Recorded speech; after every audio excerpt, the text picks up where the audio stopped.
Hello everyone, welcome to an early edition of This Week in Smackdown, and it's mostly because Smackdown is live on Tuesday night versus its normal Friday night slot here in the US.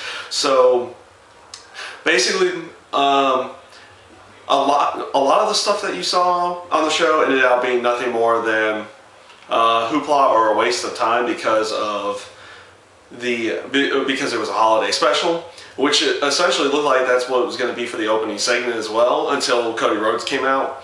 It looks like they're finally starting this feud with Cody Rhodes, like full on starting the feud with Cody Rhodes and Booker T. So that saved the opening segment a little bit because up until that point they kind of were just wasting time doing whatever. Divas match was a complete throwaway. Don't even really bother with it. Honestly, it was like a 2-minute match. Mick Foley talked a little bit longer than the match itself at the end, so complete throwaway, complete waste of time there. A lot of the party segment in the back, it's your typical party stuff and your typical everything. They set up the Otunga and Randy Orton street fight for later in the night.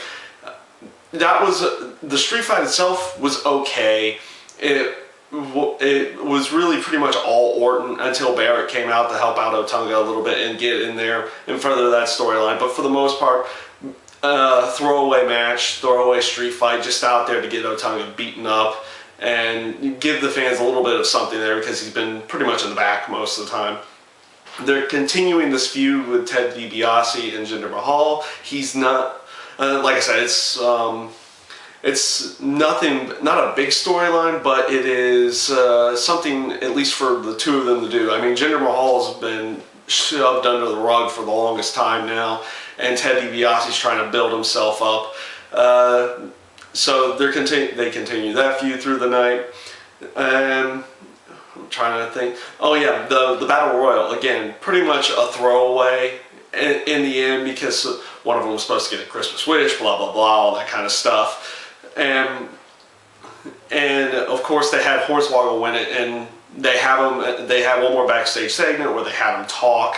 And now that they pretty much have him talking, I don't think there's really a reason to keep him. So hopefully they'll be getting rid of Hornswoggle here in the near future, or they'll be phasing him out.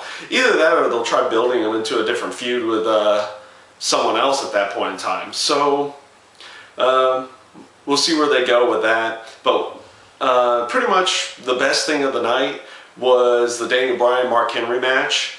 A pretty good steel cage match. Nothing spectacular, nothing overly great, but they definitely worked well together. And it definitely showed the potential that Daniel Bryan had. Hopefully he will actually get the World Heavyweight title at some point. He obviously did not. They obviously did not do that there because they're still continuing the storyline with Big Show and Mark Henry, and that's what probably one of the main events for TLC will be that match one more time. But the match overall was pretty good. You had good. Pretty much the whole ring psychology.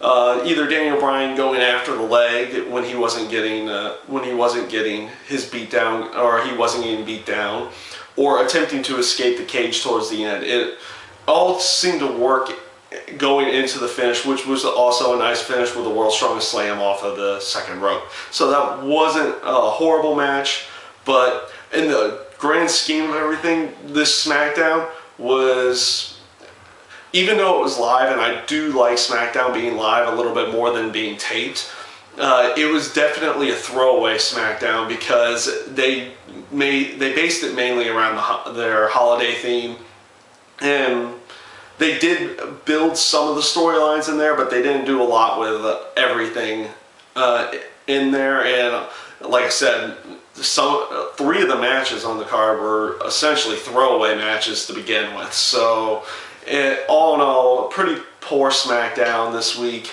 and yeah, pretty much that's all I have. It was a poor SmackDown, and honestly, hopefully they'll do better next week, and leading into the pay-per-view, hopefully we'll get a few more pay-per-view matches going up. And I would like to thank you guys for watching this episode of This Week in Smackdown. Thank you.